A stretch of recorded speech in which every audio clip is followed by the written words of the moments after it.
video. I'm Trish, and I'm going to just expound a little bit on the podcast that we did on the top 5 herbs. So I thought I'd just show you a little bit of the herb garden and the herbs that I planted and started from seed and that kind of thing. So it's quite windy today, so I'm hoping you can hear me okay. All right, you see how windy it is? Okay, I'm gonna see if I can block the wind from the microphone. Okay. So, let's start here. So we were talking about the 3 different sort of categories of herbs, culinary, medicinal, and magical. So in this garden here, I actually have some of my culinary herbs, but of course all culinary herbs can double as medicinal and magical, right? So, but I have this garden here close to my front door, and these are all ones that I grew from seed. So right here I have a whole bunch of summer savory and rosemary here.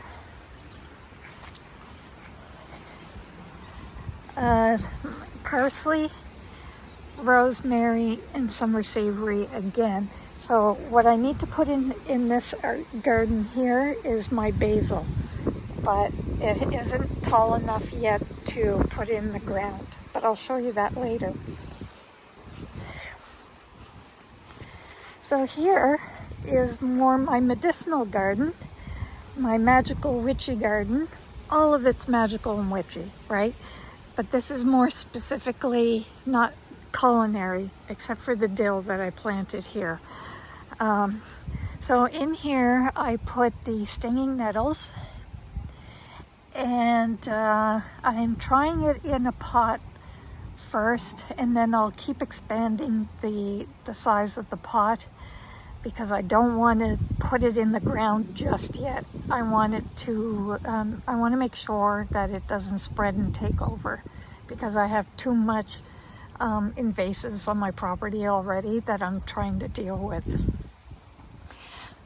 Okay, so what I did, I just planted these the other day, but these are all from seed that I grew in the basement. That's why they're so small, except for the dill. The dill got huge.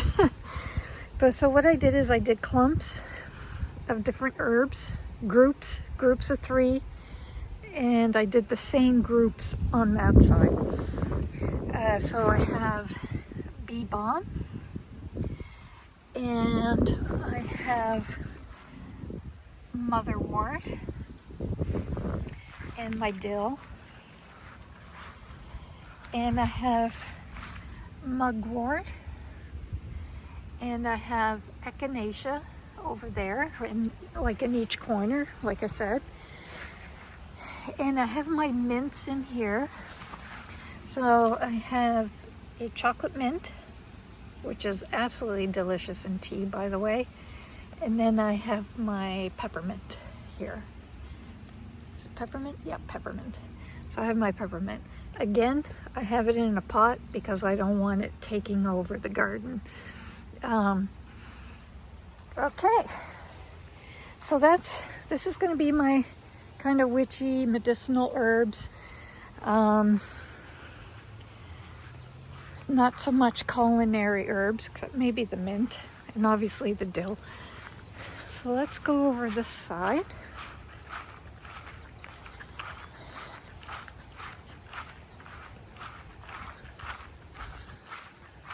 Those are potatoes. All right, so I still have all this to plant. The only herb that I have left to plant, the rest are flowers. It poured rain last night, or yesterday, so This is a bit waterlogged. But anyway, all I have left as far as herbs go is the St. John's wort. Oh, and this oat straw that Susie gave me. So I think the oat straw I'm going to try in a pot as well, because it just looks like grass, and it's going to be too hard to tell the difference between regular old grass and this if I plant it in the ground somewhere. So I'm going to try and grow this in a big pot. The St. John's wort I'm going to put in an area of my yard, so like not with my other herbs, because I really, really want this to grow. On the topic of St. John's wort, when I was talking about it in the podcast, and I was telling about my story about the nerve pain, the other type of nerve pain that I was having at the same time was occipital nerve pain. So it was just really a mess. And this beautiful little plant helped me so much.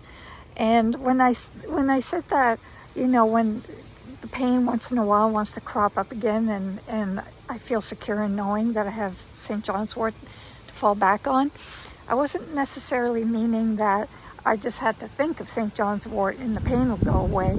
It was just a comfort for me, knowing that if the pain comes back, that I wouldn't be so much in despair like I was, because none of the regular medicine, pharmaceuticals or anything worked. So I felt secure in knowing that St. John's wort is there for me if I have to take it again for the pain. So that's kind of what I meant. I think Susie was thinking that I meant that, you know, I just had to think about it, and maybe that is part of it, because the pain doesn't come back like it used to. Like I'll feel it, and then, you know, it goes away in a day. It doesn't get super bad. It's like it wants to come back, but it doesn't. And maybe there is a psychological component to that, where I'm like, you know, I have good old St. John here to help me. So my system in the basement was to have these downstairs. I have 2 of these, and I had grow lights, and I would start things from seed. So all these are flowers that I have to plant, and some vegetables still that has to go in the ground. And but I would have these in the basement, and I'd usually start around February for some of the plants, especially the herbs. I started those early, and yeah, it's a great way to do it. It's cheaper than buying already started plants, obviously, but it costs a little money to get started, but I think it's worth it. These things are only like $80 Canadian, and the grow lights were, I think, $50 for 2, and they're like 4 feet long, so they did the length of 2 of these side by side.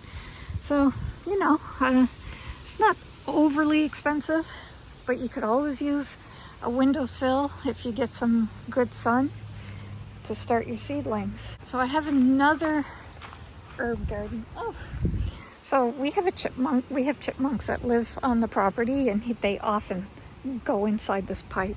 They don't go up the pipe, but they'll scurry inside there. They're so cute. But they live in here. If you go on my Instagram account, you'll see a reel. The chipmunk's head is poking out of there, and he comes in and out. It's so cute. Anyway, so I have another herb garden. So I have 3. And this one is also culinary, but again, it all works magically and medicinally. I have English thyme here. I have regular thyme here. I have some calendula growing. I have lemon balm. Sage. I didn't think it made it through the winter, but it did. I really thought it died over the winter. It's barely producing stuff, but it's alive, so it'll be okay. My oregano, which has gone nuts, as oregano does. Lavender, I have some chives, and I have chamomile. This is all chamomile here. All chamomile. A different type of lavender, and that English thyme. What else do I have in here? So that is all the herbs that I have. And then this is like a patch of violets that I harvest for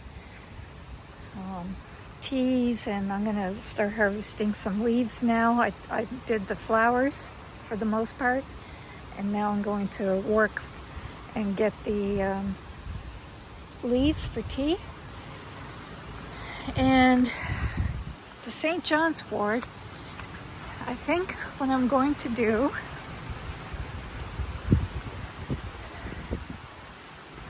is plant, don't mind this, it's a project I'm working on. I think what I might do with the St. John's wort is plant it somewheres here along the ditch, because St. John's wort doesn't, it just thrives in kind of ditchy type soil. So I think that's what I might do. I might put some in here and just let it spread from here on its own. And then I'll have a good source of St. John's wort if it works. Yeah, I think that's it. I know there was something else I wanted to mention from the podcast, and I can't remember what it was. I'll see if I can think of it. Yeah.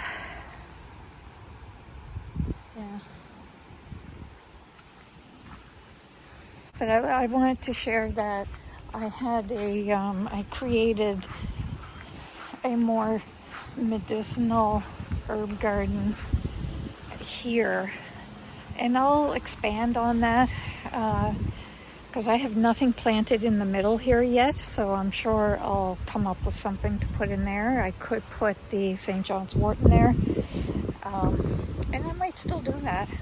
I'm really thinking on what to do with the St. John's wort, and also what to do with the nettles, because our woods here, this is all our woods here. I have paths in the woods that I think I could put the St. John's wort in. Just a second here. See, so I have a path here, and it goes all down there, and then there's side paths. So I thought maybe what I could do, because it likes sort of wet soil, I thought maybe I could put it along our little brook here, or creek probably. Depends how much rain we get, whether it's a brook or a creek. Right now I'd say it's a creek, but I could plant some right here and let it grow. I'm not too concerned about it taking over in here, because there's much worse plants in here. Look how beautiful it is. Okay, I think that's it, guys. Oh yeah, there's the buttercups that Susie and I were talking about.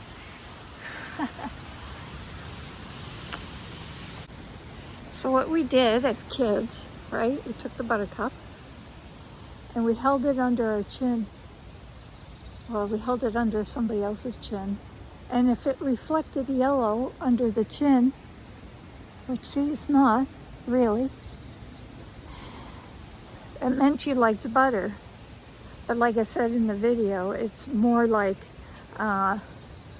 if it's sunny out, of course you're going to see the yellow reflected under your chin. So anyway, yeah, that was the thing that we used to do as kids. Oh, that was the other thing I wanted to show you. Okay, hold on. Gonna switch the camera around again. Okay, so do you remember me mentioning that as a kid I used to eat sour leaves? Well, this is it. It's called sheep sorrel. It's what the leaves look like. You'll have to excuse my appearance because we got 2 cords of wood that we have to stack very quickly because we have a guy coming in that has to cut down one of our very precariously leaning, humongous white pines, and it's right where the wood was dropped off. So we need to get rid of the wood before he comes June 25th. So it's a lot of work. But anyway, this is the leaf.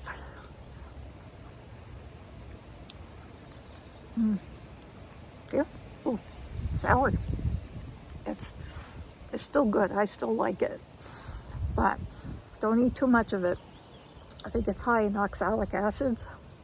So, I mean, a little is good. It's beneficial. It's medicinal, but it's like a lot of things. If you eat too much of it, it can be harmful. It's like green tea. You know, drink too much green tea, you can really hurt your kidneys. So eat too much of the sorrel, you can hurt your kidneys. Okay, I think that was all I wanted to share. And if you're interested, I'll keep sharing more about what I do and the harvesting of the herbs and its properties and so on. So yeah, I have another channel, Hearth and Hawthorn. I also do videos over there, and I talk about the stuff over there if you want to go over there, or on Instagram, which is where I tend to do most of my videos like this. So I just, like I said, I have so many accounts that I never know where to post what, because I don't want to cross post too much for people. So anyway, I think your safest bet is this channel right now and my Instagram account. So that's it, dearies, and we'll see you soon. I'm excited about our next podcast. I don't know when we're doing that, but we have a good subject, something I'm very passionate about, and I think you guys will really enjoy it. Okay, talk to you soon.